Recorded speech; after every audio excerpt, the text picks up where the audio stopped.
dipersilakan untuk kembali duduk.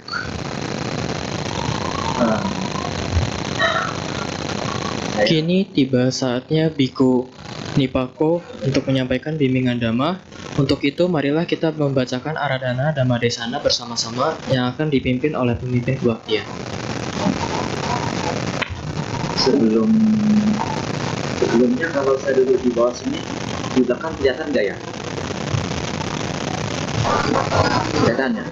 Saya kayak memilih di depan sini ya. Sini sepertinya semuanya.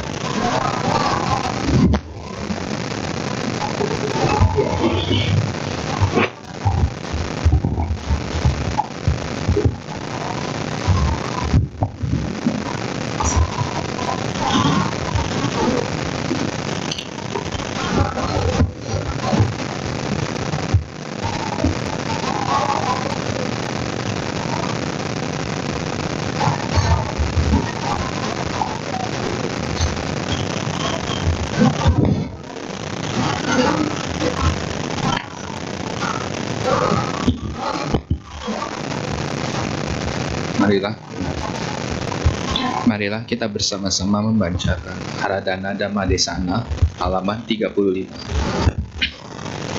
Brahma Saloka Dipati Sahampati Kata Anjali Diwara Ayat Cata Santi Dasata Paraja Katatika Dese Tudama Anuka Imam Panjang. Brahma Sahampati, penguasa dunia ini, beranjali dan memohon. Terdapat makhluk-makhluk yang memiliki sedikit abu di mata mereka. Ajarkanlah Dhamma demi kasih sayang kepada mereka.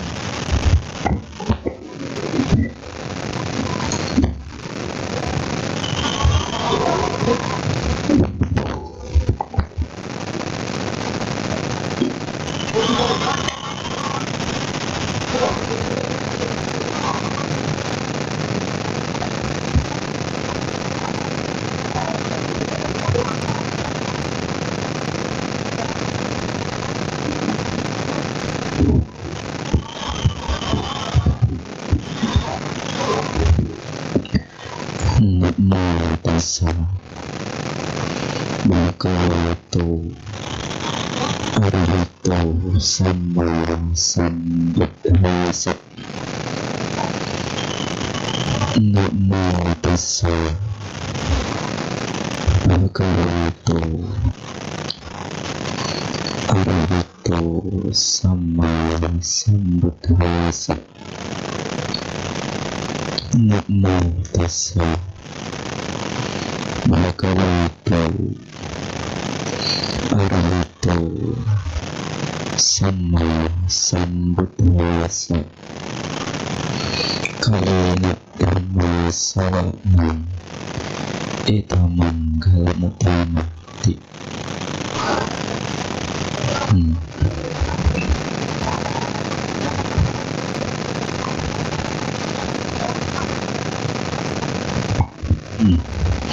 Ya, pimpinan puja bakti yang saya hormati,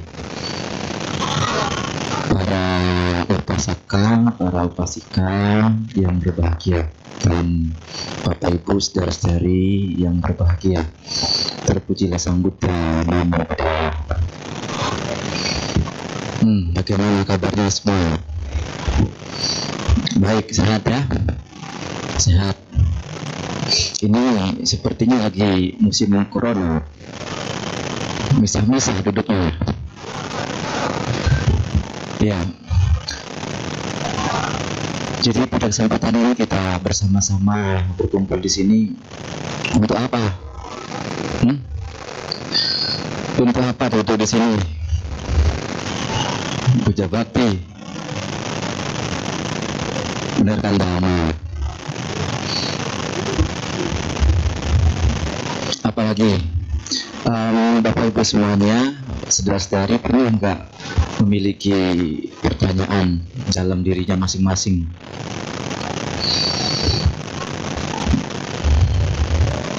Kenapa kita harus berbuat baik? Kenapa? Kenapa nggak berbuat jahat saja?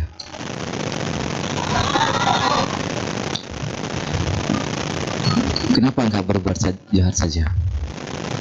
Kenapa kita harus berbuat baik? Dan sejauh mana pentingnya berbuat baik? Supaya pikiran lebih tenang. Apa hal yang pertama yang membuat kita terdorong untuk berbuat baik? Ada nggak faktor-faktor yang menjadi penunjang, yang menjadi pendorong kita harus berbuat baik? Nah, kita sebagai umat Buddha seharusnya mengerti. Ada yang bisa memberikan Bante jawabannya. Kenapa kita harus berbuat baik? Karena bekal untuk kehidupan yang akan datang. Nah, banyak faktor sebenarnya. Tadi bekal untuk kehidupan yang akan datang. Berarti dengan sadar adanya kehidupan yang akan datang, berarti hidup ini apa? Hidup ini tidak kekal, selalu berubah-ubah. Contohnya bagaimana? Nah, coba saja sekarang di ruangan ini kita lihat. Semuanya ada yang sama usianya, ada yang sama kondisi fisiknya, berbeda-beda ya. Ini yang menunjukkan bahwasanya hidup ini tidak kekal ya Pak ya. Ya, nah, dan keberadaan dunia itu tidak kekal, apalagi penderitaan. Nah, kita mengenal namanya Ataloka Dhamma, bahagia menderita, kemudian untung rugi, kemudian apalagi disuka, tidak disukai, dicela, dipuji, terkenal, tidak terkenal. Dan ini sudah keberadaan dunia. Siapapun orangnya pasti mengalami semuanya itu. Siapa yang di sini yang tidak pernah mengalami penderitaan? Angkat tangan. Ada yang berani angkat tangan selama hidupnya dari lahir sampai sekarang. Siapa yang tidak pernah mengalami penderitaan? Semuanya mengalami ya. Siapa yang selama dari kecil, dari bayi lahir sampai sekarang, yang pernah mengalami kebahagiaan? Pernah bahagia? Coba angkat tangan. Semuanya pasti pernah bahagia. Siapa yang di sini yang tidak pernah dicela? Berarti semuanya pernah dicela ya. Bante juga pernah dicela. Siapa yang di sini yang pernah dipuji? Pernah dipuji. Sudah mengalami. Siapa yang di sini yang tidak terkenal?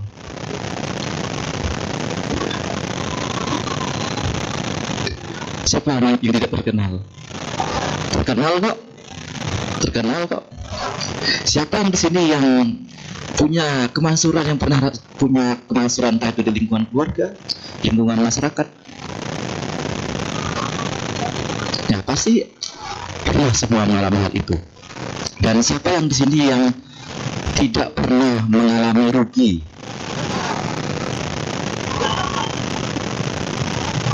Pernah mengalami rugi? Pernah. Pernah mengalami untung? Pernah juga. Nah, ini sudah kenyataan duniawi yang tidak bisa dirubah. Bisa nggak merubah ya? Tidak bisa. Dan ini adalah risiko dari kelahiran, dari hidup sebagai manusia. Kalau kita tidak mau mengalami semua itu,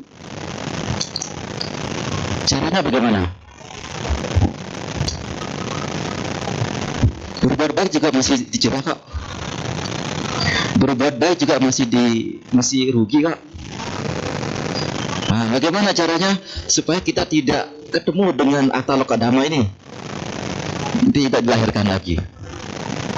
Nah, kalau tidak lahir lagi di samsara, khususnya di alam manusia ini, ada nggak itu kira-kira? Mengalami nggak kira-kira? Tidak mengalami. Dan yang diajarkan Guru Agung Sama Sang Buddha itu adalah untuk tidak lahir lagi. Nah, Bapak Ibu saudara-saudari, jadi keberadaan dunia ini sudah alamiah, netral sekali sebenarnya. Tapi diri kita ini yang membuatnya tidak netral. Dunia ini, alam manusia ini sifatnya netral, tapi yang membuatnya tidak netral, tidak alamiah adalah pengatur batin kita. Pengatur batin kita yang membuatnya menjadi tidak alamiah. Dan tadi yang mendorong kita untuk gercep untuk segera berbuat baik adalah banyak hal. Karena kita mengetahui adanya penderitaan. Apa saja penderitaan itu? Apa saja? Sakit, penderitaan, apa lagi? Tua, penderitaan, apa lagi? Tidak punya duit, penderitaan juga. Nah, apalagi? Benar, memang Sang Buddha juga mengatakan bahwa rumah tangga, kemiskinan itu juga penderitaan. Apalagi? Berkumpul dengan orang yang dibenci, enak enggak? Berpisah dengan orang yang dicintai, sedih ya? Tidak mencapai apa yang diinginkan, penderitaan. Dan ini penderitaan. Penderitaan itu untuk diketahui atau untuk dirubah? Untuk dirubah. Penderitaan itu sebagai manusia, lahir sebagai manusia itu ada, memang benar-benar ada, atau memang dia hanya khayalan saja? Kalau kita lahir sebagai manusia, pasti nggak akan mengalami itu. Pasti ya. Nah, ini kebenaran Arya yang pertama, yaitu adalah tentang penderitaan. Ini yang diajarkan Guru Agung Sama Sang Buddha. Jadi kita sebagai umat Buddha untuk mengetahui penderitaan, kebenaran mulia yang pertama itu untuk diketahui, bukan untuk dirubah-rubah. Karena memang tidak bisa dirubah. Nah, dengan mengetahuinya ini tentu ada, cari tahu dong bagaimana caranya untuk kita bebas dari itu semua. Dan kemudian kebenaran yang kedua, kebenaran mulia yang kedua apa? Sebab adanya muncul, ada sebab munculnya penderitaan itu. Ada sebab munculnya. Contohnya, kenapa kita mengalami Ataloka Dhamma, menderita bahagia, sakit, tua, mati? Kenapa bisa mengalami ini semua? Karena tadi sebabnya apa? Kelahiran. Kelahiran. Nah, ternyata penderitaan ini ada lenyapnya, dengan melakukan 8 jalan mulia, atau jalan mulia berunsur 8. Ini jalannya, dan itu sudah jalannya. Nah, Bapak Ibu saudara, jadi hal ini Bante sampaikan untuk merenungi bersama apa tujuannya kita untuk berbuat baik. Kenapa kita tidak berbuat jahat? Karena apa? Karena hidup ini sudah menderita, dan sebab utamanya adalah kejahatan. Nah, supaya hidup ini tidak terus berkepanjangan menderita, maka kita harus tahu sebab-sebabnya. Sebab-sebabnya salah satunya adalah kejahatan. Dan di momen ini Bante mau membicarakan atau sharing terkait dengan sebab penderitaan. Salah satu sebab penderitaannya itu adalah kemarahan. Bahaya dari kemarahan. Dan Sang Buddha menyebut bahwa kemarahan ini adalah seperti orang sedang membunuh dirinya berlahan-lahan. Orang yang suka marah, orang yang memendam kemarahan itu seperti seolah-olah dia sedang membunuh dirinya berlahan-lahan. Dan ini kadang-kadang banyak yang tidak menyadarinya, bahwa ada yang menganggap bahwa kemarahan itu biasa saja kok, nggak apa-apa marah. Nah,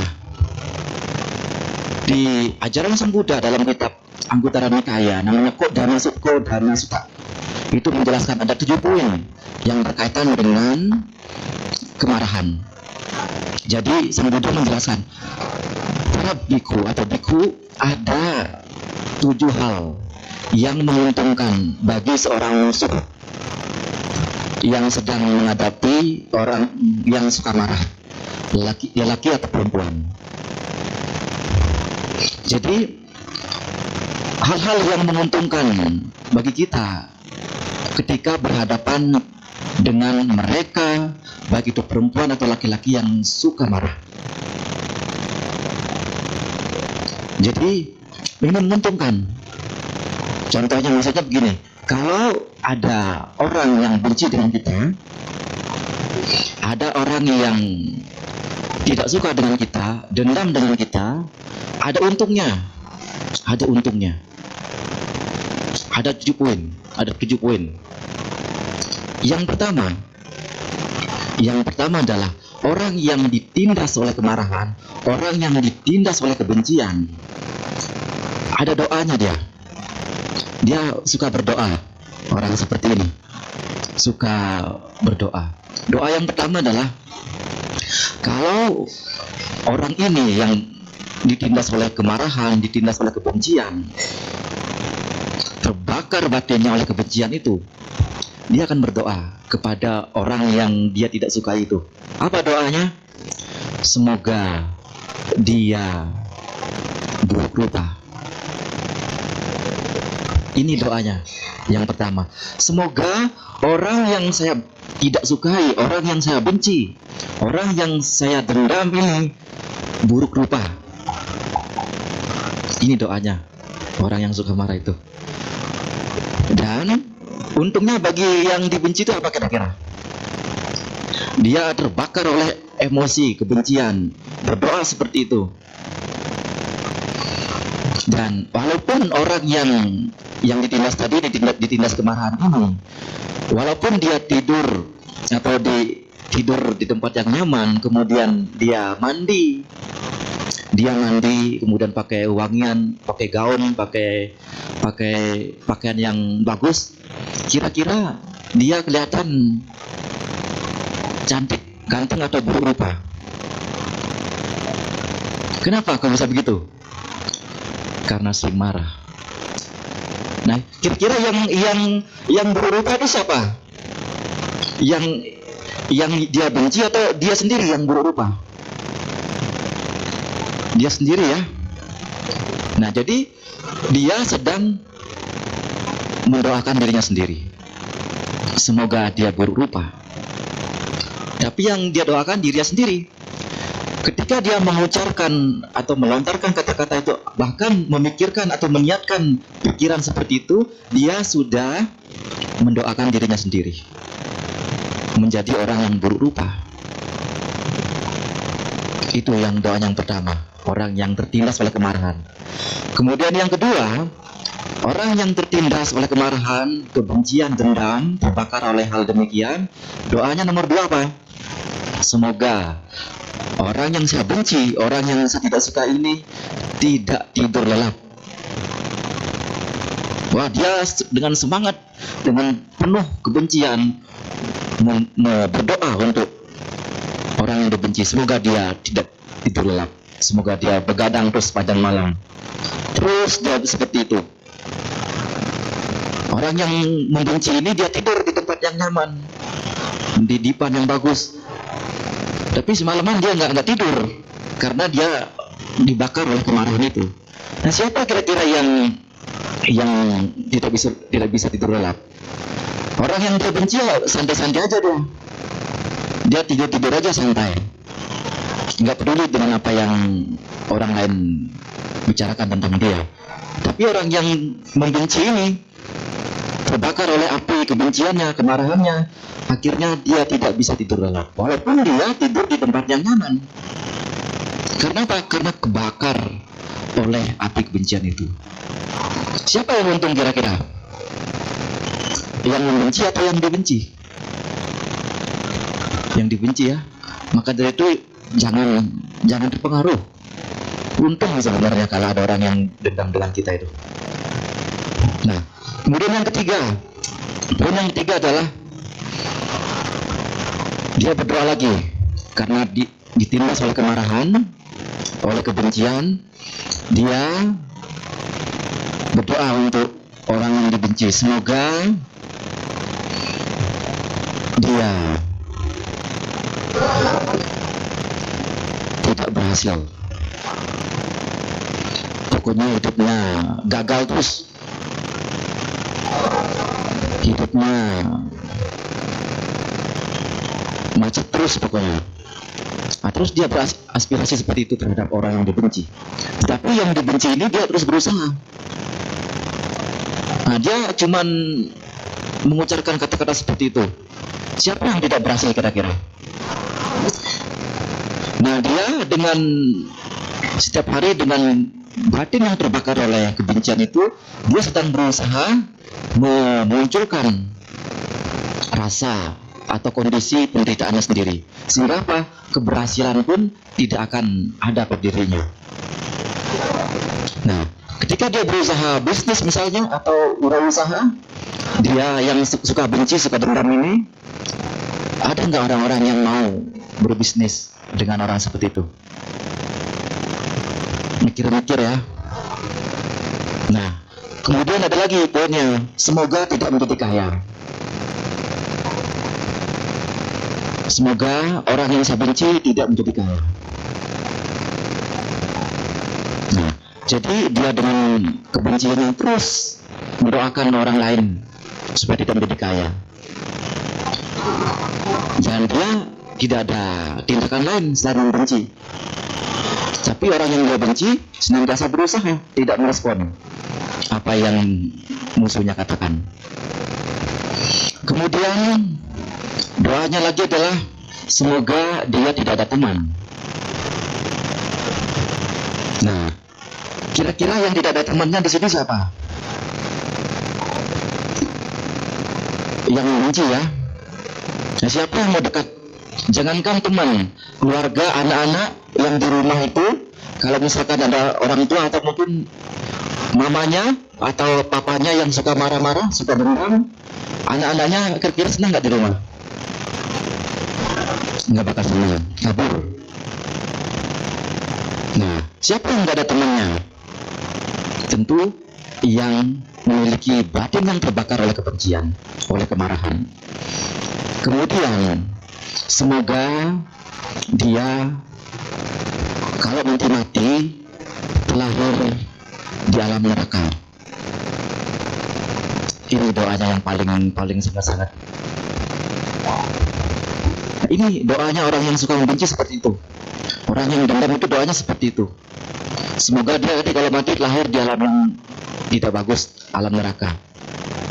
Nah, kira-kira kalau aspirasinya, kalau dia tertindas oleh kemarahan, siapa kira-kira yang di sini sedang menuju ke sana?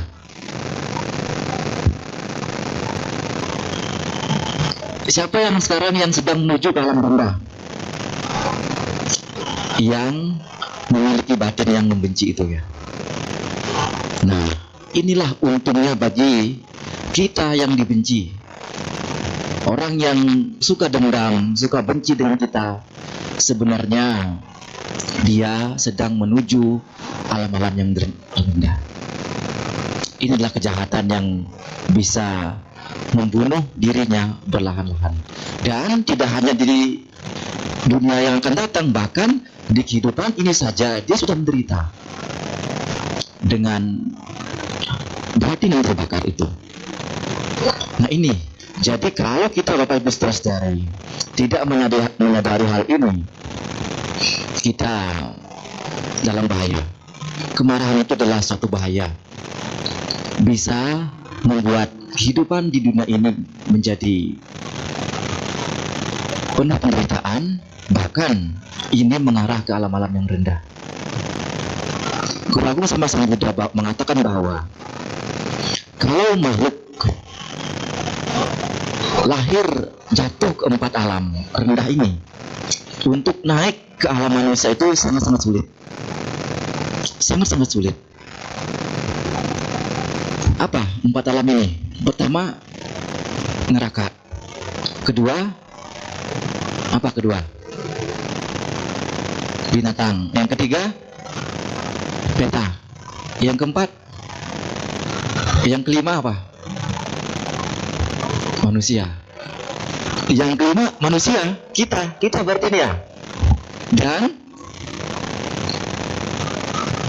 alam yang kelima ini, alam manusia, dan kita sangat rentan untuk jatuh ke 4 alam ini. Sangat rentan. Dan kalau jatuh naik lagi ke alam manusia itu sangat-sangat sulit. Karena apa? Karena di 4 alam ini dikatakan tidak ada kebajikan, sangat sulit untuk berbuat baik.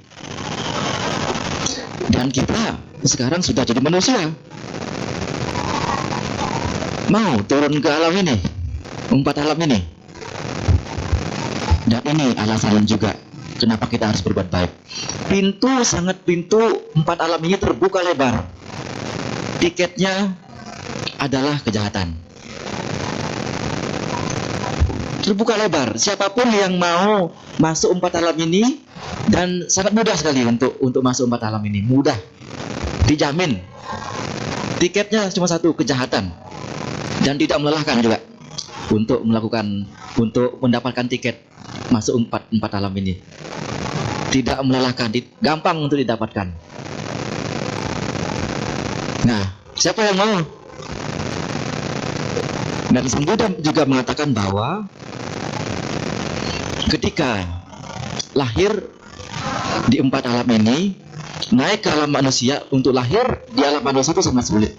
Ibaratkan seperti Sang Buddha memberikan perumpamaan mengambil sedikit debu di tangannya, di kukunya, dan berkata kepada para biku,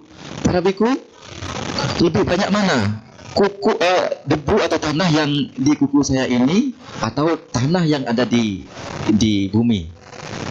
Kemudian tentu para biku menjawab, tanah yang ada di kuku Sang Bagawa dibandingkan dengan tanah yang di bumi ini ya sangat sedikit tanah yang di kukunya Sang Buddha. Nah, demikianlah para biku.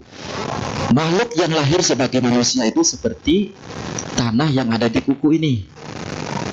Dan makhluk yang terlahir di 4 alam itu seperti tanah yang di bumi. Begitu banyaknya.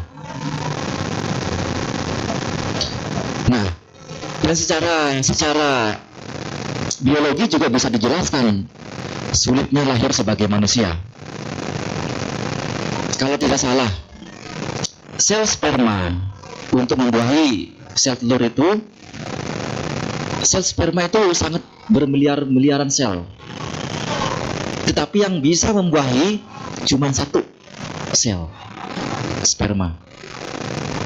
Itu berbondong-bondong untuk membuahi. Sel sperma berbondong-bondong, bermiliaran sel sperma berbondong-bondong untuk membuahi 1 telur. Dan yang berhasil cuma 1 sel sperma yang berhasil. Dan sel-sel itu adalah kita-kita ini. Nah, yang lainnya kemana?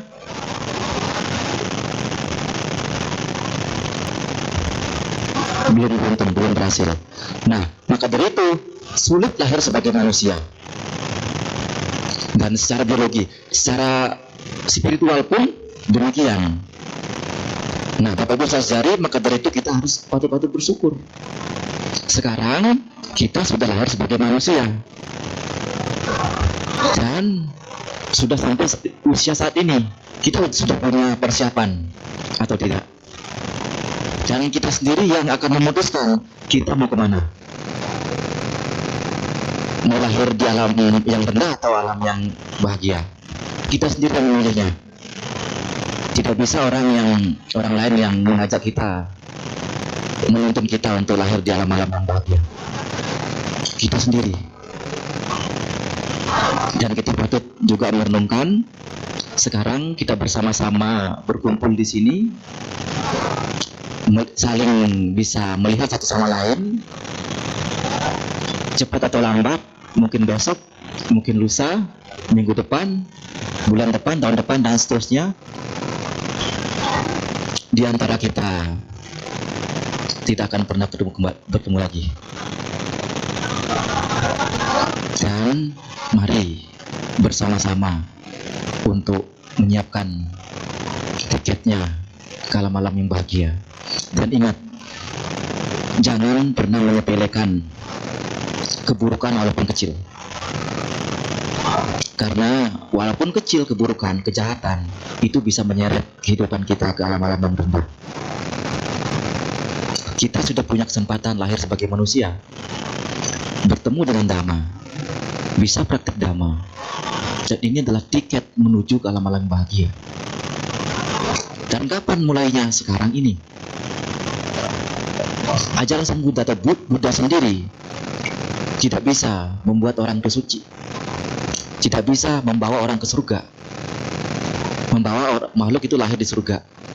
Tetapi Sang Buddha akan memberikan ini Dhamma, ini jalannya. Dhamma sebagai denah, sebagai peta.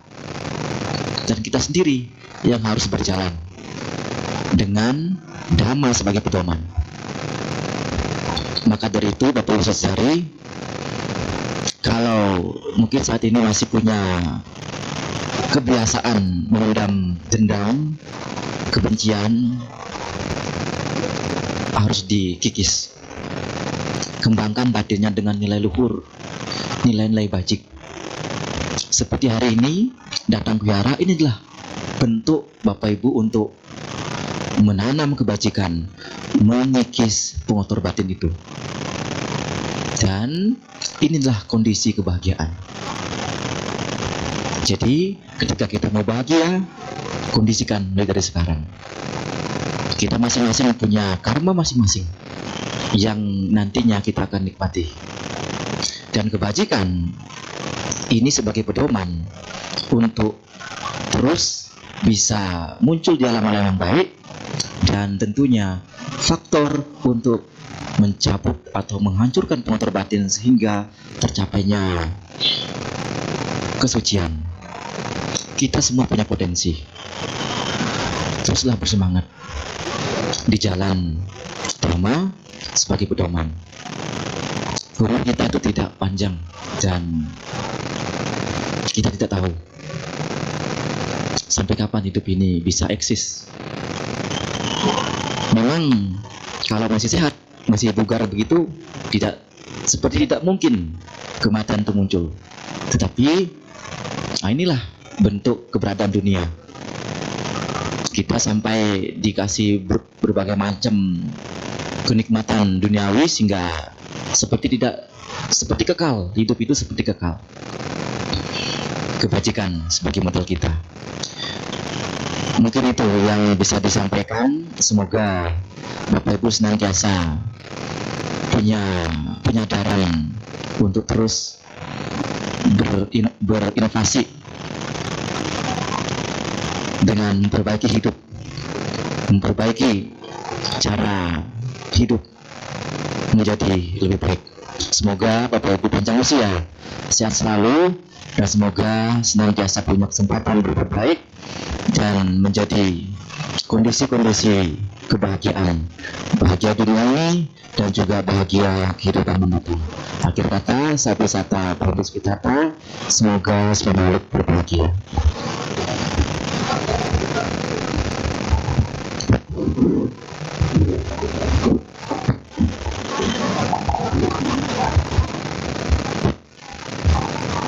Demikianlah Dhamma Desana yang disampaikan oleh Yang Mulia Biku Nipako.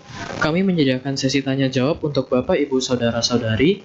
Pertanyaan bisa disiapkan melalui dua metode, yakni pertanyaan lisan. Bagi Bapak Ibu yang ingin bertanya secara langsung, silakan angkat tangan dan maju ke depan. Atau pertanyaan melalui WhatsApp. Dapat mengirim pertanyaan ke WhatsApp admin VPDS yang bernomor 0811 992 1098. Aku ulangin sekali lagi ya. 0811 992 1098. Sambil menunggu pertanyaan masuk, mari kita nyanyikan satu buah lagu bersama-sama. Kepada petugas dipersilahkan.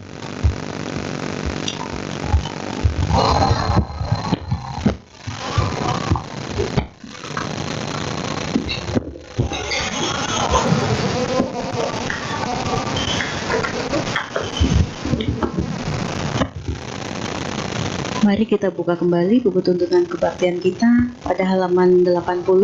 Kita nyanyikan bersama-sama Sang Bagawa.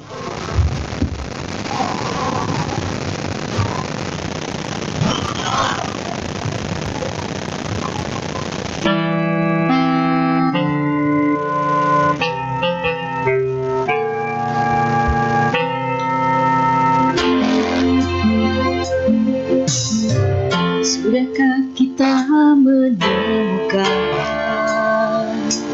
yang kita cari di dunia?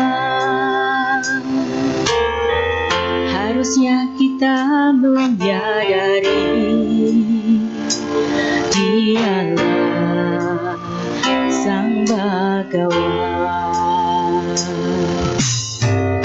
Ajaran mulia Sang Bagawa hidup di dunia, menuntun jalan kehidupan, jiwa di masa depan.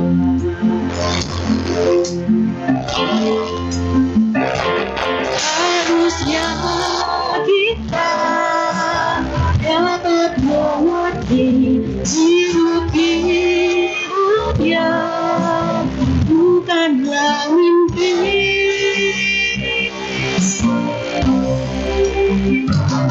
Bersujud kita pada Sang Bagawa yang Maha Suci, yang Maha Mulia. Berlindung kepadanya, pasti tak akan goyah. Arungi dunia.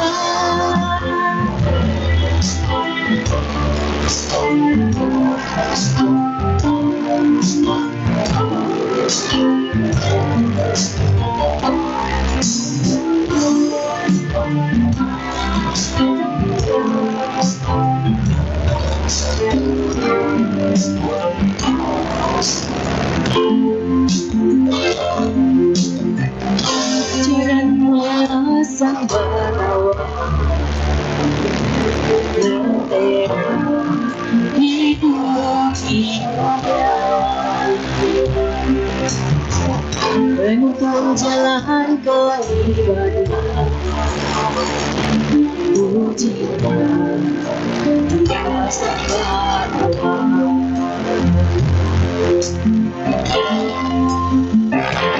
Harusnya kita dapat mengerti hidup yang bukanlah mimpi.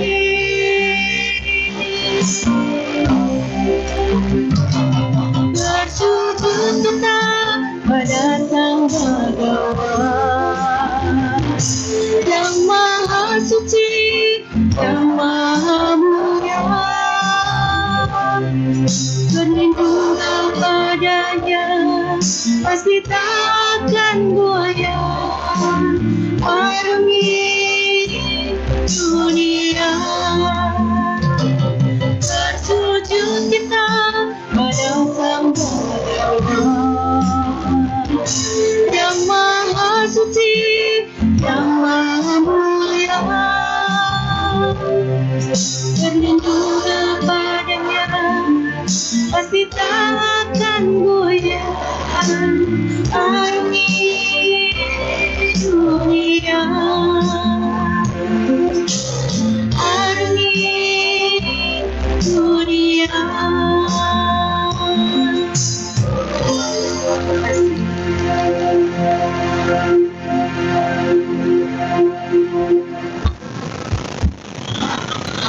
Kita akan masuk ke sesi tanya jawab. Kami buka sesi pertanyaan lisan. Bagi Bapak Ibu yang ingin bertanya secara langsung, silakan angkat tangan dan maju ke depan.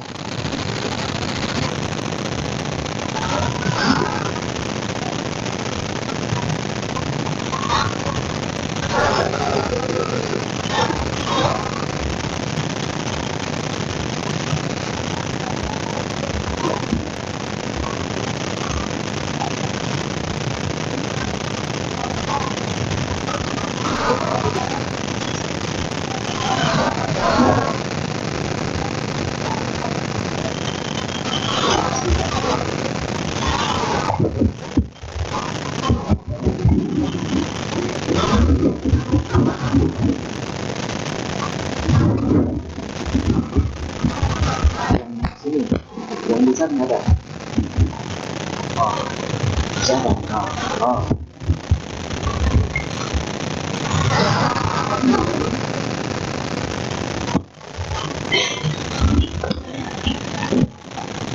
Malam Bante Nipako, saya Argo. Saya mau bertanya tak Bante. Kalau misalkan kita berbuat baik kan itu kan plus ya, katakan. Terus kalau misalkan kita marah itu negatif. Nah, terus yang netral itu apa ya? Mungkin itu aja. Netral. Iya.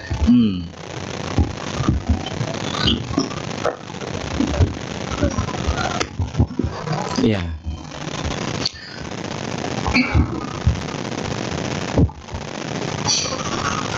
Yang netral, kalau misalkan kita kalau berbuat baik itu ada kebaikannya, ada plusnya.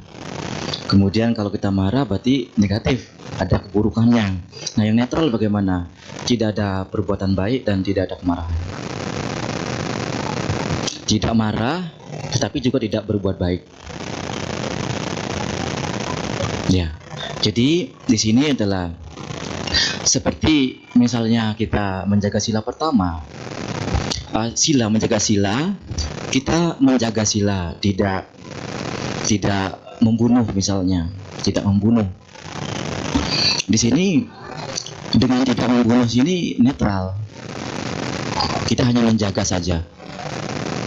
Dan apakah di sana ada kebaikan? Ada kebaikan pada diri sendiri, tetapi ini sifatnya pasif. Nah, bagaimana kalau muncul kebaikan? Kalau kita menjaga sila pertama tidak membunuh, dan ini netral. Dan bagaimana kalau ada kebaikannya? Kita harus menolong makhluk yang menderita. Kita harus menolong, tidak menyakiti. Seperti misalnya pangsan. Ketika kita pangsan, ini perbuatan baik. Dan ini sudah perbuatan baik. Tapi kalau kita tidak menjaga sila, membunuh misalnya, ini keburukan. Tapi kita kalau menolong makhluk lain, ini kebaikan. Tapi kalau hanya menjaga sila pasif, ini netral. Netral, tidak ada kebaikan, juga tidak ada kejahatan. Netral saja. Tapi kalau mau ada kebaikannya, selain hanya menjaga tadi, kita harus menolong makhluk lain. Tidak mencuri, ini netral. Tapi kalau mau ada kebaikannya, berdana. Kita harus ada tindakan berdana. Tapi kalau mau ada keburukannya, ya mencuri.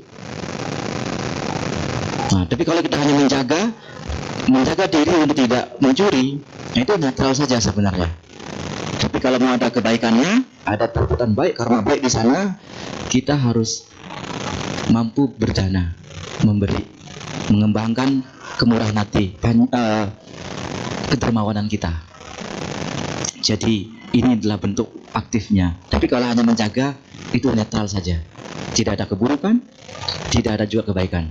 Netral saja. Nah, jadi hal seperti ini juga dibilang baik-baik, tapi tidak membawa banyak manfaat. Jadi kita sebagai umat Buddha selain menjaga sila, tapi kita juga harus bertindak, berbuat, mengondisikan. Menjaga sila tidak membunuh, ya kita juga selain tidak membunuh, kita harus menolong makhluk lain. Jadi kebajikannya ada. Tapi kalau tidak membunuh,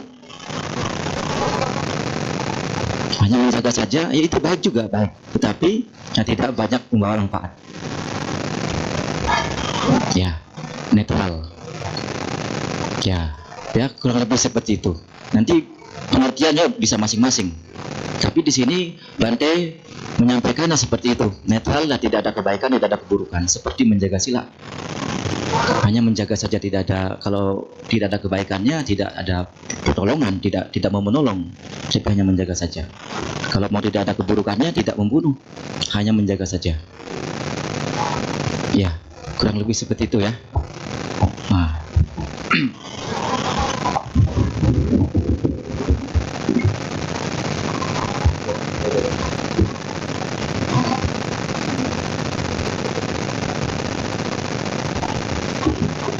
Namo budaya Bante.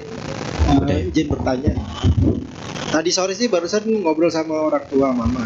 Terus sempat ada omongan soal ilmu hitam gitu kiriman Bante. Oh gitu ya. Iya. Terus jadi pas mendengar ceramah dari Bante, jadi kepikiran kenapa sih orang bisa kena ilmu hitam? Apa doanya emang doa negatifnya itu ampuh banget? Nah, ini menarik nih. Terima kasih. Ini menarik ya. Nah, ilmu yang hitam. Siapa yang punya ilmu hitam di sini? Nah, ini juga banyak umat yang sering bertanya juga seperti ini, bahkan ada yang konsultasi juga. Dan ilmu hitam ini kalau di Indonesia sendiri itu sangat-sangat terkenal sebenarnya. Bahkan di kampung Bante juga itu terkenal juga. Di Lombok itu terkenal ilmu hitam. Katanya ilmu hitam begitu. Tetapi yang ini sudah familiar, ilmu yang negatif. Dan ini lebih ke, kalau Bante mengertinya ini lebih ke budaya tradisi, biasanya begini yang membahas seperti ini. Tetapi di ajaran kita juga ada setelah ditelusuri ada juga yang mengenai ilmu hitam ini. Dan ilmu hitam ini contohnya ada yang bisa ngasih contoh nggak? Seperti apa kira-kira? Santet ya. Santet ini lebih santet, dan ada lagi guna-guna pelet ini ilmu hitam bukan? Ilmu hitam. Pesugihan ilmu hitam juga. Nah kenapa ini menjadi satu hal yang perlu bisa dimengerti juga ya, kita sebagai umat Buddha juga harus punya pandangan berkaitan dengan hal seperti ini, supaya apa? Supaya kita jangan sampai salah mengerti. Ada Bante yang pernah mengatakan bahwa apapun yang kita yakini, pertama kita yakini, kemudian kita praktikkan, akan memunculkan akibat, baik itu hal yang negatif maupun yang positif. Kita belajar Dhamma, coba kita yang baik dulu ya. Kita belajar Dhamma berawal dari sadar ya, keyakinan. Setelah kita punya keyakinan, kita belajar dan mempraktikannya. Ada dampaknya nggak? Apa? Happy, bahagia ya. Dan sama halnya juga orang-orang yang meyakini hal-hal yang sifatnya negatif tadi itu negatif, kemudian dia mempraktikannya. Apakah ada dampaknya? Pasti ada dampaknya. Dan kita bisa pisahkan sekarang ilmu hitam atau ilmu negatif atau positif. Kita sebut ilmu ini adalah seperti kita belajar Dhammanya saja. Belajar Dhamma ini juga ilmu yang membawa kebahagiaan. Ilmu hitam. Dan tentu secara logiknya mereka juga praktiknya juga caranya negatif juga kan. Untuk mendapatkan ilmu hitam ini, untuk mempraktikkan ilmu hitam ini tentunya dengan cara-cara yang negatif. Kira-kira ada yang bisa memberi contoh cara praktik ilmu hitam ini? Ketahuan ya. Kalau ngasih contoh ketahuan kalau dia pakai ilmu hitam.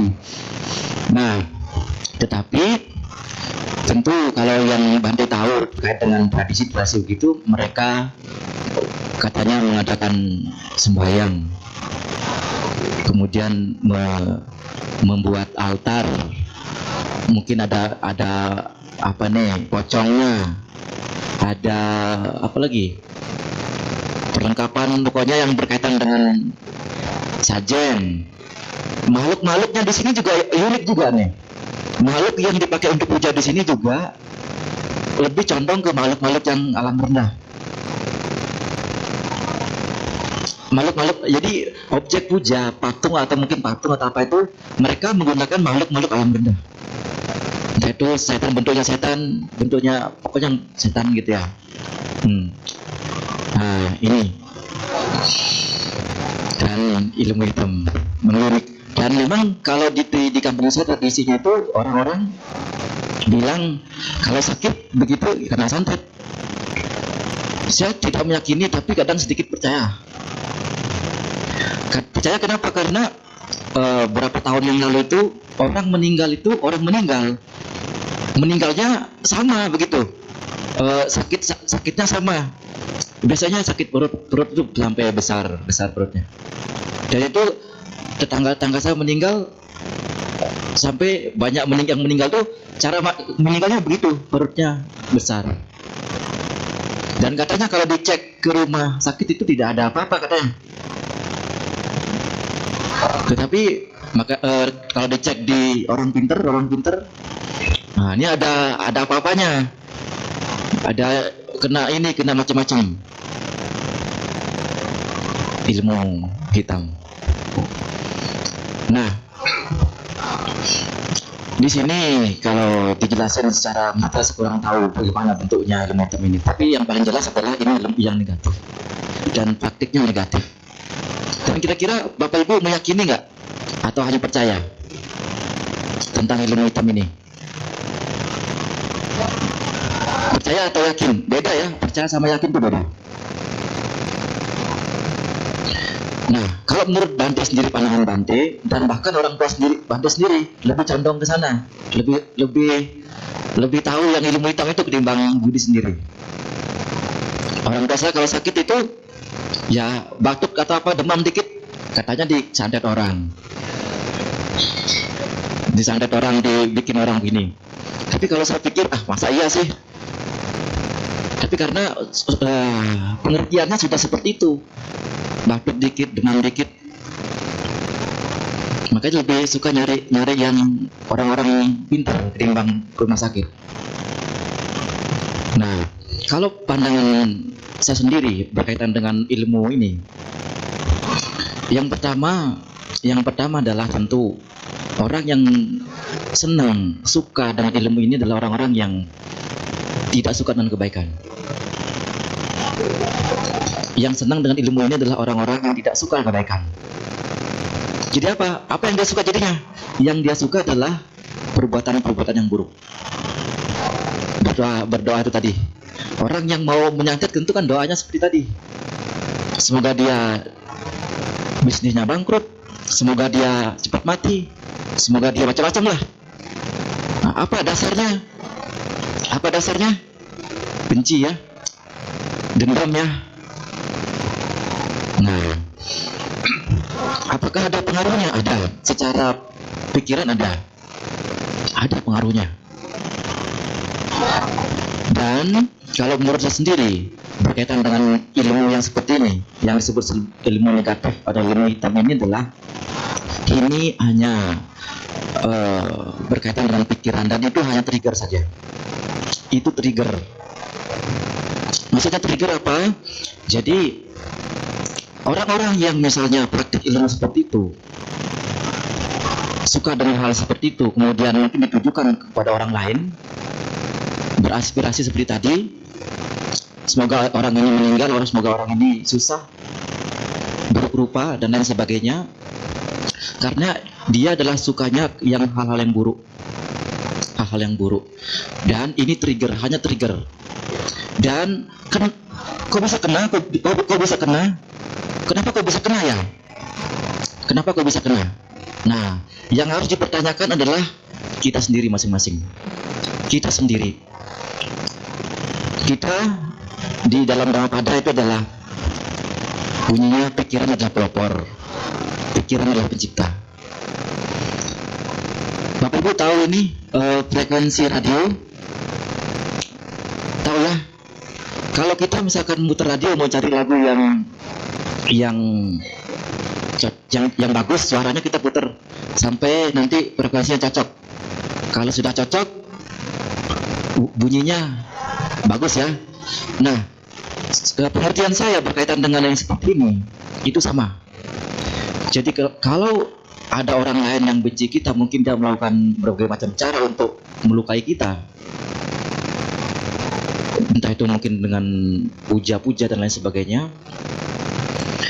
Memungkinkan itu kenapa kena, yaitu adalah frekuensinya cocok. Kok bisa begitu? Karena ini kan ilmu negatif. Kalau bisa kena berarti kitanya juga negatif. Kitanya juga negatif. Apanya yang negatif? Pikiran kita.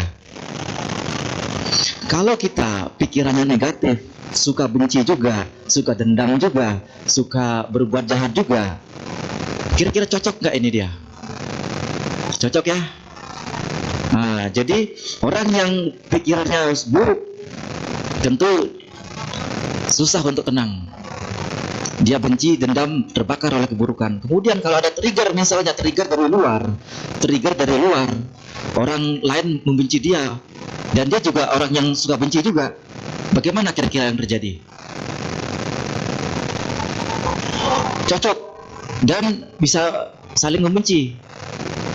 Dan ini pengaruhnya apa? Bisa sakit.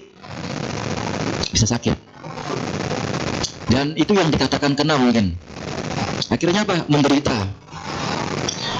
Ketika misalkan berbisnis misalnya, nah, yang praktik ilmu tadi ini yang men-trigger supaya kita itu menjadi orang yang marah, orang yang pembenci, orang yang pendendam.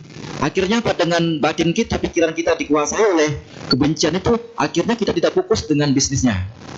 Kita marah-marah, kita dendam.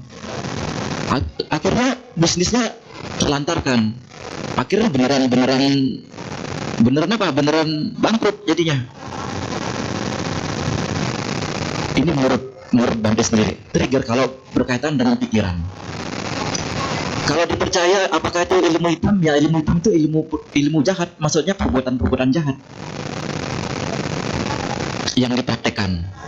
Dan itu di-trigger kepada orang-orang yang perbuatannya jahat juga. Dan ini juga terjadi sama bapak saya juga.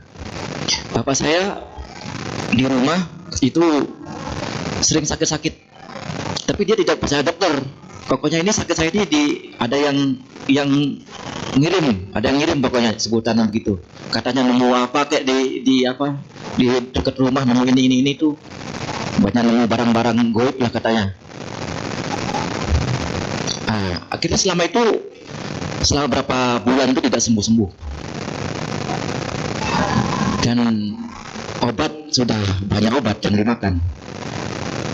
Nah, dan coba saya terapkan ilmu pikiran ini tadi. Jadi kenapa dia sakit terus di rumah itu? Karena pikirannya di rumah itu tidak pernah tenang. Pikiran dia, bapak saya ini di rumah itu tidak pernah tenang. Dia selalu kepikiran orang yang mengirim ini. Itu yang di pikiran dia. Dan kata dia nih, orang yang mengirim itu dekat rumah saya juga, dekat rumahnya juga. Jadi setiap hari dia melihat rumah itu, dia selalu mikirnya dia ngirim begitu. Akhirnya pikiran selalu kacau. Akhirnya apa? Kebenciannya muncul. Melihat rumah itu yang dikira dia, pokoknya dia anggap ini yang rumah ini yang mengirim. Akhirnya dia melihat rumah itu, kebenciannya dia muncul, kemarahannya dia muncul. Sehingga selama berapa bulan dia tidak pernah sembuh. Dan solusinya apa? Bapak saya disuruh pergi jauh dari rumah itu, pergi ke pelosok yang jauh, dan sembuh sampai sekarang. Kenapa dia pergi ya ke pelosok sana? Di sana sudah dia tidak akan bisa melihat rumah itu lagi, dan pikirannya juga akan tidak tertrigger lagi, tidak akan trigger lagi. Dan tentu dengan kesibukan yang dilakukan di sana, itu akan melupakan apa yang sebelumnya dia pikirkan. Nah, akhirnya apa? Sembuh sampai sekarang. Nah, di sini bahwa ilmu-ilmu seperti itu adalah trigger. Jadi jangan meyakini. Kalau ada orang yang bilang ada yang ngirim ini itu, perbaiki aja, jangan pengaruh. Mending perbaiki pikiran, perbaiki batinnya, senantiasa. Mungkin di rumah kalau bisa ya taruhlah objek-objek seperti altar Buddha, supaya apa? Supaya kita punya kontak melihat patung Buddha itu, pikiran kita tidak terpengaruh. Pikiran kita menjadi tenang. Oh, ada Buddha, ada altar ini. Sehingga apa? Kita punya ini yang menjadi penjaga. Penjaga apa? Penjaga kontak kita, pikiran kita. Dengan melihat altar Buddha, pikiran kita tidak kacau. Walaupun ada trigger seperti itu tadi. Dan kalau pikiran kita ini tenang, batin kita baik, ya yang negatif itu, yang ilmu hitam itu, ya tidak akan bisa mempengaruhi pikiran kita, batin kita. Karena kita akan baik-baik saja. Itu negatif. Dia yang berbuat negatif, kita berbuat baik, ya tidak cocok. Nah, kecuali kalau dia berbuat tidak baik, kita berbuat tidak baik juga, cocok. Dan siap-siap kena. Dan kalau dihukum karma itu akan berbuah. Karma itu akan berbuah kalau ada kondisi. Jadi maksudnya begini, ketika kita sekarang ini berbuat baik, banyak melakukan perbuatan baik, tetapi di lain sisi kita bergaul sama orang-orang yang tidak senang dengan kebaikan, orang-orang yang jahat. Kita ini senang menanam kebaikan, berbuat baik, tapi kita bergaulnya sama orang-orang yang berbuat jahat. Ketika kita bergaul sama orang yang jahat ini, itu kita sedang mengondisikan karma buruk kita berbuah. Jadi orang-orang yang suka berbuat jahat ini yang menjadi pengondisi karma buruk kita berbuah. Contohnya, kalau kita bergaul di circle yang jahat tadi, walaupun kita ini orang baik, di suatu saat misalnya orang-orang yang jahat ini, teman-teman yang jahat ini mencuri, merampok, membunuh, kemudian ketangkep. Akhirnya diinterogasi, siapa teman-teman kamu? Kita ditunjuk yang kita ngapa-ngapain ini teman saya, bisa saja difitnah. Akhirnya apa? Karma buruk kita berbuah. Tidak ikut mencuri, tidak ikut merampok, tapi teman kita menunjuk kita juga, akhir terseret juga. Jadi ada kondisi, dan ilmu hitam ini adalah kondisi untuk membuahkan karma buruk kita. Jadi kenapa kita menderita adanya seperti itu tadi? Karena itu yang mengondisikan karma buruk kita berbuah. Bagaimana kok bisa berbuah? Ketika kita tahu itu ada, kemudian kita di-trigger, kemudian kita merespon juga, benci juga, berbuat buruk juga, ya sama saja. Akhirnya penderitaan itu muncul. Karma buruk kita juga berbuah, sehingga menderita. Itu yang disebut kena, mungkin seperti itu. Padahal itu perbuatan buruk kita berbuah kalau di pandangan Dhamma. Jadi itu hanya pengondisi saja. Maka dari itu kalau ada mungkin nanti di luar sana bilangnya ada santet, ada macam-macam ini, ingat itu pengondisi. Itu adalah perbuatan buruk. Ingat ke diri kita masing-masing. Saya buruk atau tidak ya? Saya di batin saya ini ada dendam nggak ya? Kalau merasa ada, cepat-cepat untuk mengembangkan banyak-banyak kebajikan. Supaya apa? Kebajikan kita banyak, dan dengan banyaknya kebajikan kita tidak terpengaruh oleh hal negatif itu. Sehingga apa? Pikiran kita menjadi tenang. Pikiran menjadi tenang, karma buruk juga tidak punya potensi untuk berbuah. Seperti itu kira-kira. Jadi mungkin ada di luar sana, tapi ini kalau dijelaskan secara tradisi saya kurang tahu, karena setiap daerah, setiap kota, setiap desa itu membahas tentang ini berbeda-beda, tentang ilmu hitam ini. Tapi kalau secara agama itu sudah pasti adalah ilmu negatif atau perbuatan-perbuatan atau ajaran-ajaran yang mengajarkan untuk berbuat buruk. Ya, dan di dunia ini memang terkait dengan ini tadi apa simbol puja seperti setan tadi itu, kalau dilihat di dalam agama Buddha di suta-suta memang ada. Di alam rendah itu adalah asura. Asura itu adalah makhluk setan, tetapi dia punya keunikan. Unikannya apa? Uniknya itu adalah dia punya kesaktian, sehingga dia punya potensi untuk melukai bahkan manusia. Nah, kalau yang saya duga orang-orang yang praktik ilmu ini dia melakukan puja. Puja itu arahnya ke sana, ke makhluk itu. Dan sehingga apa? Dia mungkin puja, memberikan sesajen dan lain sebagainya, sehingga makhluk ini juga bisa ada. Dan kita juga ada namanya penghormatan terhadap dewa. Dewa yang di alam Catur Marajika itu adalah dewa-dewa yang sebenarnya tidak sejahtera, tidak punya kerajaan kalau di kitabnya. Jadi mereka tinggalnya di mana? Tinggalnya di pepohonan, di gunung-gunung, di rumah-rumah, di wihara. Sehingga apa? Dia sangat senang diberi penghormatan. Makanya saya sangat kagum sama orang-orang Tionghoa karena selalu puja ada dewa-dewanya. Nah itu kalau di ajaran Buddha itu sangat-sangat bagus sekali. Sehingga kalau kita senantiasa puja sama mereka, mereka juga menciptakan kondisi yang kondusif di rumah yang orang yang suka dengan puja-puja seperti itu, yang puja yang terhadap dewa itu bagus. Nah ini berkaitan dengan setan tadi. Dan di alam rendah itu banyak makhluk, bahkan mayoritas makhluknya tidak suka kebaikan. Jangankan makhluk di alam rendah, di alam manusia juga nih banyak yang tidak suka kebaikan. Ya, di alam manusia ini juga banyak yang tidak suka dengan kebaikan, apalagi di alam rendah. Kalau misalkan alam manusia ini semua suka kebaikan, tidak ada penjara, tidak ada polisi. Tapi karena tidak semua manusia itu suka dengan kebaikan, makanya banyak polisi, banyak penjara. Ya, maka dari itu di sini jangan meyakini saja. Tapi ya, percaya boleh, tapi jangan sampai yakini. Kalau meyakini nanti merusak pola pikirnya, pandangannya. Sehingga seperti papasan itu, dikit-dikit sakit batuk dikit, dia yang ngirim. Nah, ini repot. Ya, itu ya kira-kira kurang lebih cukup. Ya, cukup ya. Sekian itu nama betul.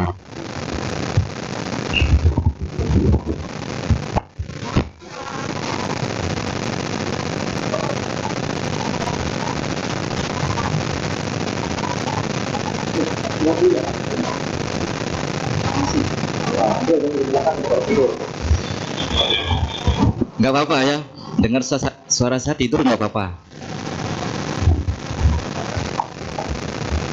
Satu boleh ya. Tenang, di sini ada dewanya, banyak dewanya. Siapa dewanya? Ya Bapak Ibu semua. Ya, siapa yang suka kebaikan itu dewa. Oke, saya bantu bacakan. Namo Buddhaya Bante, saya mau menanyakan perihal meditasi, karena meditasi merupakan salah satu cara untuk menuju Nibbana. Saya penasaran, apakah yang dirasakan oleh Bante? Apakah ada pengalaman yang bisa diceritakan? Karena aku memang masih awal terhadap meditasi dan hanya fokus pada nafas. Ya, meditasi. Siapa yang di sini yang suka meditasi? Itu pertanyaan atas nama siapa? Dari mana kita dikenal? Ya, ini bagus meditasi. Nah, Bapak Ibu semua, kita sebagai umat Buddha mengajarkan ada tiga tingkat ajaran. Pertama apa? Sila, samadhi, panya. Sila di sini dia di lantai dasar. Ya. Kemudian samadhi ada di lantai 2. Kemudian yang panya lantai 3. Nah, apa samadhi? Ya seperti samatha bhavana yang dipraktikkan sama yang menanyakan tadi. Hanya fokus nafas. Kemudian panya adalah vipassana, pandangan terang, meditasi pandangan terang. Nah, Bapak Ibu semua, untuk ketika kita mau praktik dhamma, kita harus mulai dari mana? Lantai dasar dulu ya, lantai dasar. Yaitu memperbaiki silanya, memperbagusi silanya. Sila yang baik, sila yang bagus, itu akan menunjang kita bisa naik tingkat ke lantai 2-nya. Berlatih samadhinya. Meditasi atau citta bhavana atau meditasi yang kita kenal, ini adalah ajaran yang tinggi di ajaran kita, ajaran dhamma ini. Karena siapa yang semua sini mungkin hanya berapa yang suka meditasi? Ya, tidak semua suka meditasi. Karena meditasi ini berkaitan dengan pikiran. Jadi, kalau silanya bagus, ketika orang yang silanya baik ini berlatih meditasi, berhasilnya itu lebih besar untuk berhasil meditasinya. Karena apa? Pondasi dia udah bagus, sila. Bagaimana maksudnya Bante? Coba Bapak Ibu saudari sekarang, kalau mau meditasi tapi tidak pernah menjaga silanya, tidak pernah praktik sila, baik itu yang pasif maupun aktifnya. Ya, misalkan suka membunuh, suka mencuri, berkata-kata kasar dan lain sebagainya, itu yang ada di dirinya. Kemudian dia mau, aku mau meditasi, aku orangnya suka marah-marah, aku orangnya suka tendang, aku suka memukul, menyakiti orang lain, tapi aku mau meditasi. Nah, dia duduklah meditasi dia, memejamkan mata. Yang muncul apa? Apa yang muncul di pikirannya kira-kira? Yang muncul apa? Ya perbuatan buruknya itu. Ketakutan, kegelisahan, dan lain sebagainya. Karena apa? Pondasinya tidak ada. Nah, jadi kalau sebaliknya sekarang, orang yang suka menjaga sila, berbuat baik dengan praktik sila pasif pun aktifnya, kemudian dia berlatih meditasi. Dengan batinnya tenang, tidak ada perbuatan buruk yang dilakukan, itu meditasi, mengamati nafas. Batinnya tenang. Mengamati nafasnya juga tidak ada beban, karena perbuatannya murni, perbuatannya bagus, tidak ada ketakutannya, tidak ada kegelisahannya, sehingga ketika dia duduk meditasi, dia tenang, tidak ada beban. Nah, kalau fokusnya konsentrasi juga bagus, tenang, dia bisa naik lagi ke mana? Ke vipassana. Vipassana, mengamati rupa, nama rupanya. Nah, siapa sekarang udah tahap mana kira-kira meditasi? Sudah sampai tahap mana? Ada yang sampai tahap 3? Sudah semuanya? Sudah semuanya ya, dipraktikan. Ya, terkait dengan pengalaman tadi yang ditanyakan itu tadi, kalau Bante sendiri sekarang fokusnya itu adalah ke citta bhavana. Apa citta bhavana? Yaitu adalah menumbuh kembangkan nilai-nilai bajik dalam batin. Menumbuh kembangkan nilai-nilai luhur yang ada di batin. Contohnya kesabaran, cinta kasih, sila, caga, itu diprioritaskan di batin ini. Supaya apa tujuannya? Supaya pengotor batin itu bisa tidak punya kesempatan untuk menguasai batin ini. Dengan nilai luhur yang berkuasa di batin ini, tentu dampaknya apa? Akibatnya apa kalau nilai luhur ini yang menguasai batin kita, yang membanjiri batin kita, yang menumbuhi batin kita, dampaknya apa? Kebahagiaan, tenang. Kalau batin kita tenang, pikiran kita tenang, kita bermeditasi, tentu akan membawa kita berhasilnya lebih, potensi keberhasilannya besar. Nah, pengalaman-pengalaman yang didapat seperti tadi yang ditanyakan itu, ya banyak hal pengalaman-pengalaman didapat dalam meditasi. Dan ini tidak bisa dipukul rata semua yang berlatih meditasi, apalagi pemula. Biasanya kalau pemula Wah, sulit sekali bermeditasi. Ketika duduk, yang muncul apa? Memori-memori. Kemudian mungkin berhayal, macam-macam muncul. Apalagi kalau misalkan silanya nggak bagus. Nah, yang muncul apa? Ketakutan. Nah, jadi yang ditanyakan tadi ya, mulai saya dulu, nggak apa-apa.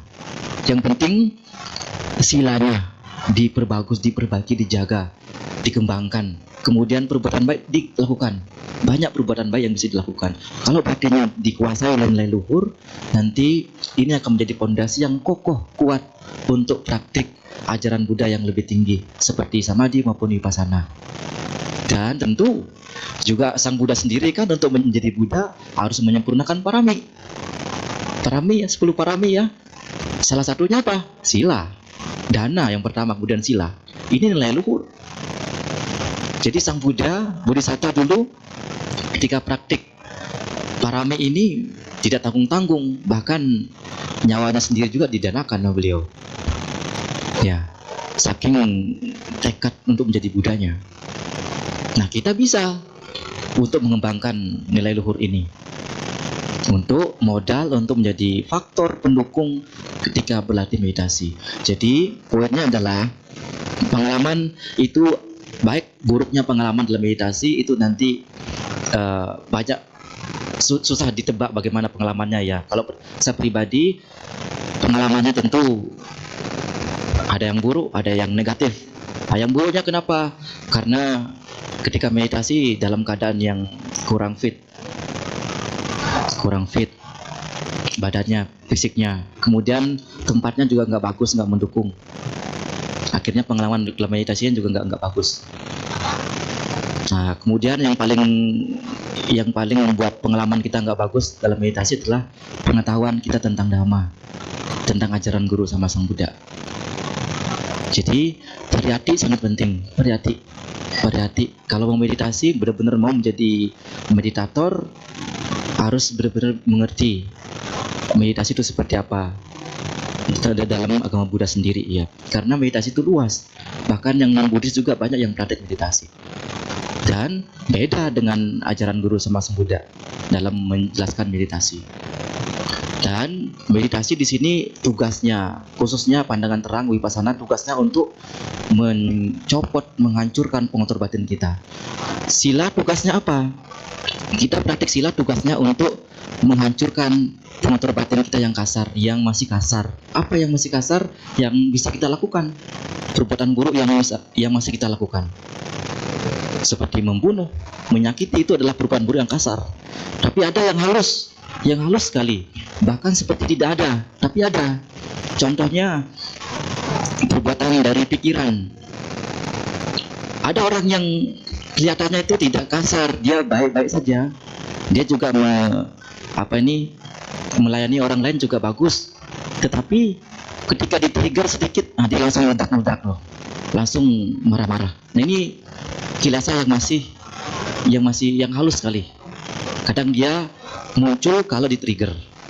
Nah, meditasi tugasnya untuk menghancurkan yang halus-halus ini. Nah, kalau yang halus-halus ini sudah hancur dengan vipassana, maka pencapaian ketenangan itu bisa dicapai. Jadi ketenangan itu artinya sama dengan nibbana. Tenang dari apa? Tenang dari lengangnya pengatur batin, hancurnya pengatur batin. Ya, jadi bertahap dari sila, samadhi, hanya perbanyaklah, kembangkanlah nilai luhur dalam batin untuk modal ketika kita mau berlatih meditasi, baik samatha maupun vipassana. Ya, kurang lebih seperti itu ya. Pokoknya berlatih saja, nggak apa-apa. Ya, kayaknya waktunya udah habis ya. Wah, ya silakan.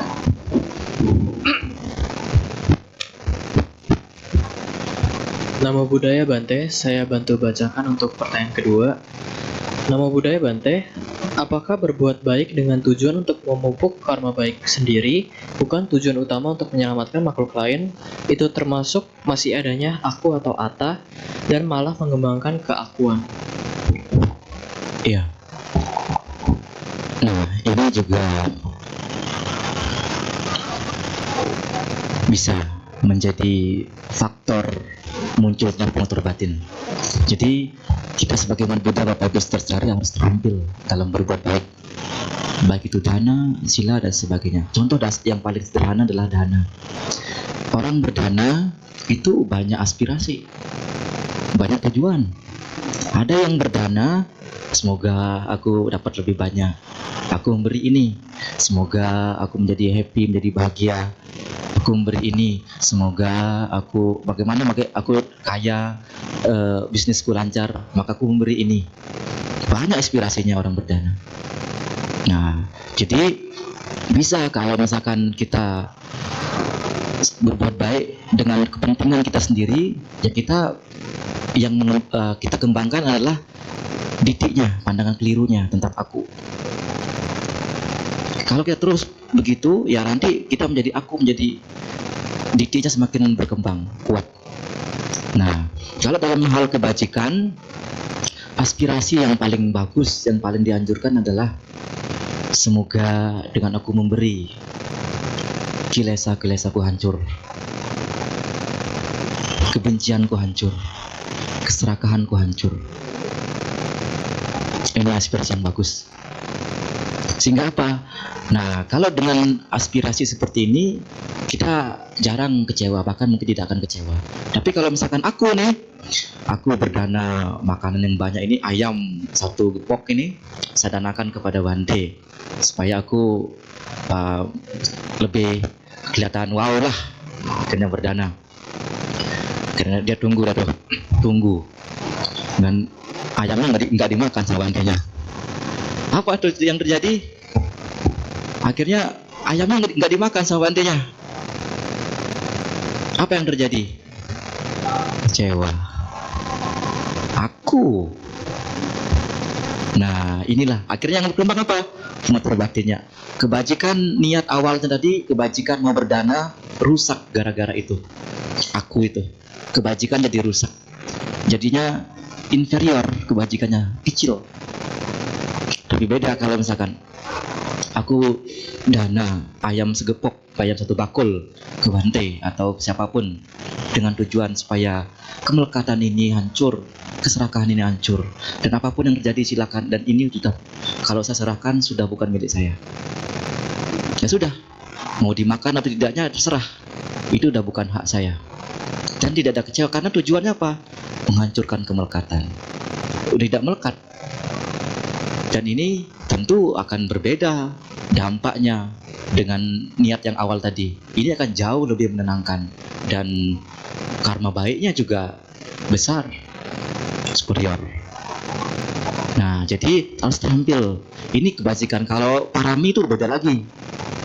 Kalau parami itu berdana tujuannya untuk menolong makhluk lain, hanya untuk menolong makhluk lain. Jadi sebelum menolong dirinya sendiri, dia harus menolong makhluk lain. Ini parami, lebih tinggi lagi, lebih sulit lagi parami. Nah, tapi itu tadi yang berdanalah dengan niat untuk menghancurkan kilesa. Ya, jangan sampai berdana ada embel-embelnya, nanti rusak kebajikannya. Jalannya sudah pasti ada 2. Ini sudah pasti. Orang yang berbuat jahat, ya hasilnya pasti penderitaan.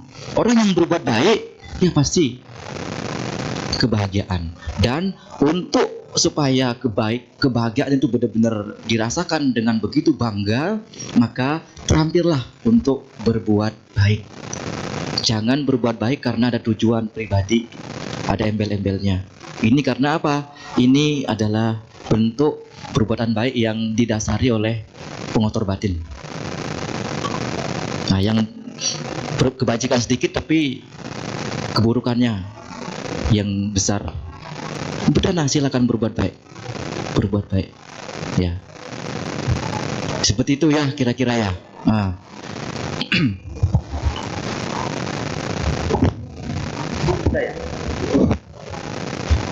Habis. Nah, ya sudah, inilah pertemuan pada sore ini. Semoga Bapak Ibu senantiasa punya usia panjang, terutama kemudian kesehatan Dan tentunya kalau sudah niat berbuat baik, tekad berbuat baik, mau berbaik diri sendiri, teruslah ulang supaya apa? Supaya menjadi habit, menjadi kebiasaan dalam perbuatan baik. Kalau sudah terbiasa dalam berbuat baik, kemudian hidup ini diisi dengan kebaikan, tidak akan ada penyesalan, tidak akan ada ketakutan pergi kemanapun, bahkan meninggal sekalipun.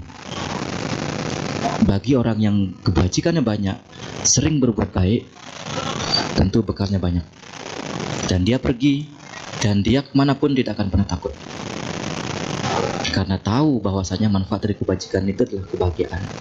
Dan sekarang kita masih punya kesempatan hidup, dan mari kita pergunakan dengan sebaik-baiknya, karena kita tidak tahu kita padamnya apakah besok atau lusa dan seterusnya. Dan tidak mengenal usia, saya juga bisa, Bapak Ibu juga bisa, ya. Di Dhamma ini sebagai pedoman peta kita untuk hidup berbahagia.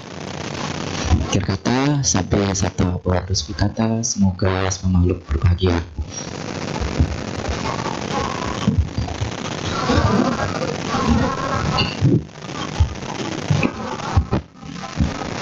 Selesailah sesi tanya jawab kami pada hari ini. Kami segenap keluarga VPDS dan para umat yang telah hadir ingin mengucapkan terima kasih kepada Biku Nipako atas waktu dan kesempatannya dalam membabarkan Dhamma pada hari ini.